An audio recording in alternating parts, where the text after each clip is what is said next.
Welcome to my platform. Good morning, good afternoon, good evening, good night, depending on your location. And if you like what I do here, please, after watching, subscribe, put on your notification bell, set it to all notifications so that you'll be able to know when I upload a new video. In this platform, we react to all forms of video. What we do before putting the video, analyze it, and we sit down there to watch it together with you. Then later we'll come to the comment section to talk about it. Of course, everybody is entitled to his or her opinion, but let us always do it constructively in the comment section. CFR.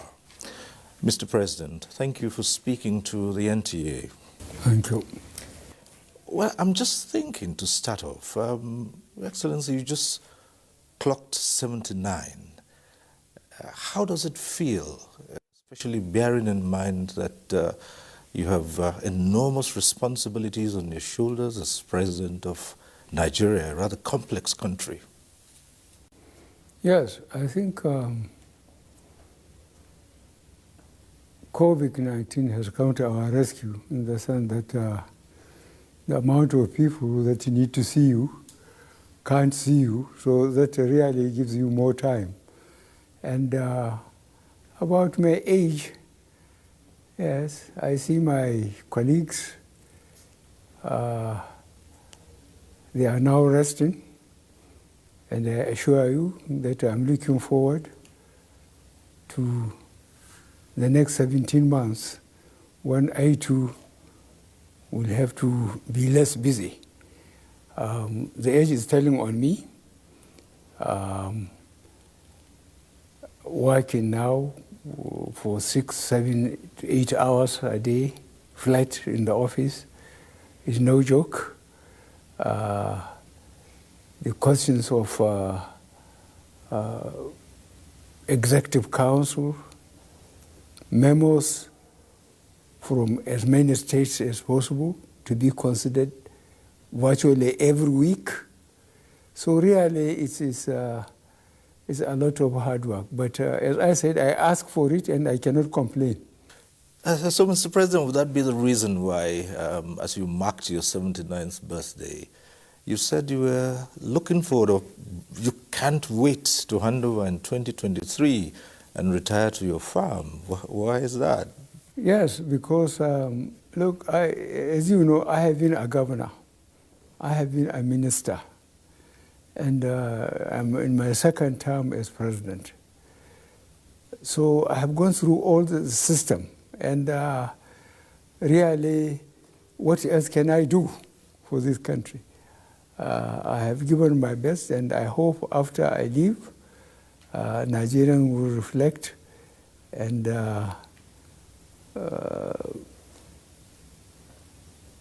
at least not show appreciation. I'm not expecting any appreciation, but what I'm expecting is for Nigerians to say, yes, this man has done his best.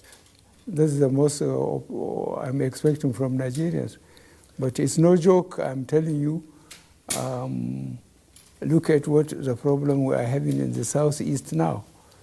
How many police stations were taken over, weapons missing? We closed the border with Benin, we closed the border with Niger, but we have to accept the reality that the weapons are coming from our own armories. Police stations are being attacked and so on.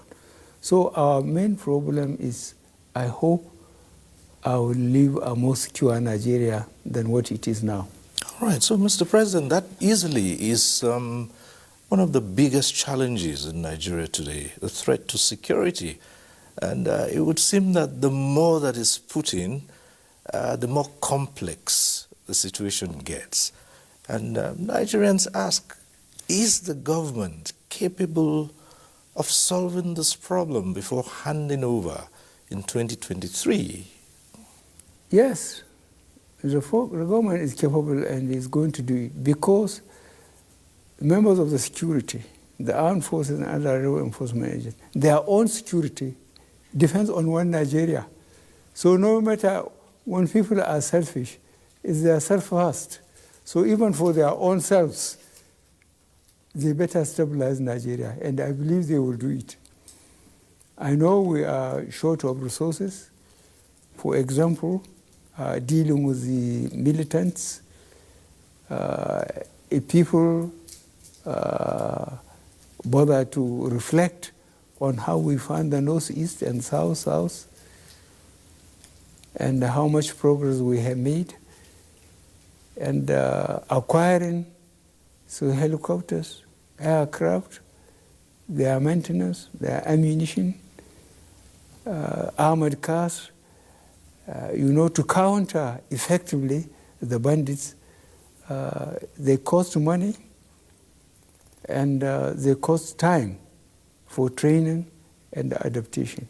Let's look at another part of your government's program. Security is just one aspect. The fight against corruption, you spoke a lot about that when you were coming into office.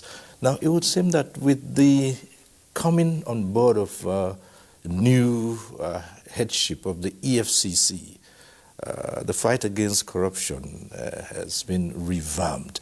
How would you rate it for now? Well, the problem of corruption is a continuous one for a developing country like Nigeria. People have to accept living within their means. As long as people try to live outside their means, so long as corruption will be with us. And the best way is firmness by departments, by ministries, and especially by states. Now look at the local governments. The local government in this country, the third tier of government, are getting less and less effective. And they are supposed to be the most effective because they deal from the bottom upwards, especially in terms of education, healthcare, which is the basic things for the majority of Nigerians.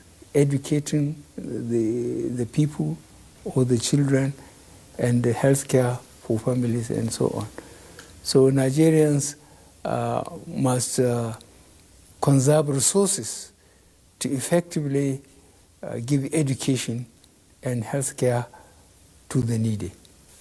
It is assumed in certain quarters that many high-profile politicians who are either been investigated or who have been prosecuted for corrupt practices defect to the governing APC with the hope that it might provide them a soft landing. What do you say about that? No, I don't like to accept that joining our party will check our insistence on accountability. We are very serious that people will aspire to lead at whatever level by their performance, by their integrity, both professional and personal. And but the problem is that we have to work within the system. Even if you suspect individuals, unless there is evidence, there isn't much you can do. So really, it's the system that makes it possible for some people really to even be corrupt. So you'd say to them that even if they join your party, it does not mean that they will go scot-free if they are found wanting. They can't. Nobody can go scot-free as far as I'm concerned. As far as I'm concerned. Imagine what the opposition could do to me if there is something along my record. A lot of confusion could have been caused. But luckily, I think we try to occupy offices with integrity. And that is the best thing for Nigerian leadership at all levels. Behave with integrity. If that is done, we will achieve better results. If that is not done, a lot of time will be wasted in talking and quarreling and a lot of noise. Mr. President, let's come to the 2022 budget, which you have signed into law. The figure that was returned to you by the National Assembly was higher than what you proposed. First part of my question is, it's seen as if this is going to cause some disagreement between the executive and the National Assembly, the legislature, for having increased what you sent to them. Can you tell us about that? That is this causing a quarrel between the executive and the legislature? Well, luckily for us, when you say us, I say this government, we have, our party has a majority in both houses, both Senate and House of Representatives. I think it's understandable that committee leaders, at least, they insist that their constituency must see them to be effective by taking a project to them at whoever's expense. But we looked at the thing globally, Nigerian project. For example, we are trying to get the infrastructure, the roads, the rail, power. Now, if we move a lot of resources towards, it will be certainly at the expense of some maybe village road or something, where people will go to the marketplace and so on. But what bothers them is their own immediate request, not at the national level. So it is the government's problem to try and strike a balance between its infrastructural priorities and some constituencies. Some constituencies, especially those constituencies that really elected members of the government. But those who don't elect us, let them live with their own problem. But they will not be denied. They will not be denied what government ought to do to them, especially in terms of education, health, and some infrastructure. For example, we can't say roads cannot go through a certain town because the town did not vote for us. We can't do it. Okay, so in this case, it's not just a quarrel. There's no fight over you've increased the budget, and there's no such fight, really. Well, all I did is I feel to them that there will be less constituency conscious. Let them be more national in their perspective, in their idea of the country.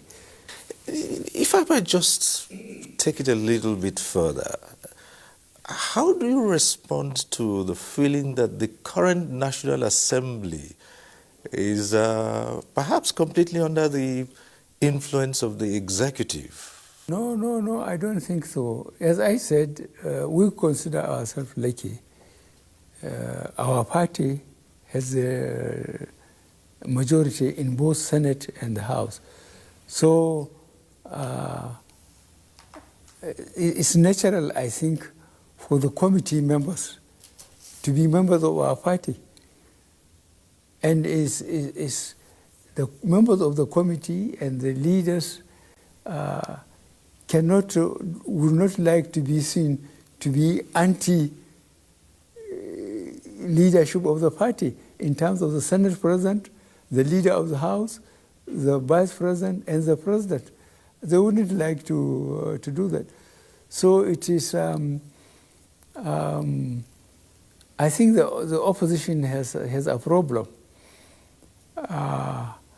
because the majority of the members will have to support the leadership, of the country because they are from the same party. Well, Mr. President, there are still areas of, I wouldn't call it dissent, or I'd say maybe disagreements. And one clear case is the Electoral Amendment Bill, which you withheld assent.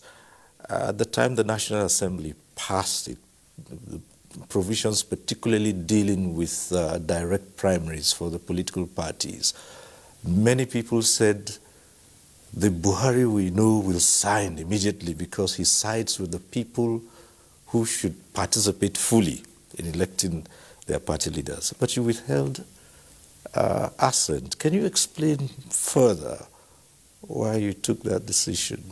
Yeah, well, my explanation is that people should be given a choice. That is direct, and then when they come together, you know, without necessarily going to the polls and so on. And I think there are three ways: direct, indirect, and consensus. So people should be given the option. If they wanted to go direct, let them go direct. If they want consensus, let's have them consensus. The important thing is to show Nigerians, wherever they are, that we respect them, that they are the ones that decide what to do, who to vote, under which party, that we do not allow anybody to raise an army of thugs and intimidate people and make them vote the way he wanted. That's our objective, and we hope Nigerians will appreciate it, that we respect them. We don't allow anybody, no matter how resourceful or influential the person is, in whichever party, you know, to raise an army of thugs and force his candidate on the constituencies. Well, but some think that with direct primaries not being held, then maybe some big politicians, particularly governors of states, will hijack the process and determine who goes. Perhaps that was the consideration. The governors were like me, we are all going, except for a few. But if they want to be kingmakers, that's where they will have a lot of problem. If they want to institute somebody must inherit them from their party or from elsewhere, then that's where they will have a lot of problem. But if they have free mind, just to make sure the system works, I think it will be cost effective. This is what I believe, and that's why people are trying to ask me, who do you want to succeed you? I say, no, I'm not a kingmaker. I tried 3 times, and the first time I said, God did, and God came. Well, speaking of this, Mr. President, you say you're not a kingmaker, but in your party, the governing APC, you're considered as the leader of the party. So the question here is the APC is going through tough times with regard to a convention that will elect its officials. And within the party, there's so much disagreement. Some people have even threatened that they would make sure it doesn't hold. What is your position on this? My position is simple. I think I succeeded in trying to get my position understood, in the sense that I said we start from bottom upwards, from polling unit to ward, to local government, to state, and then to Abuja.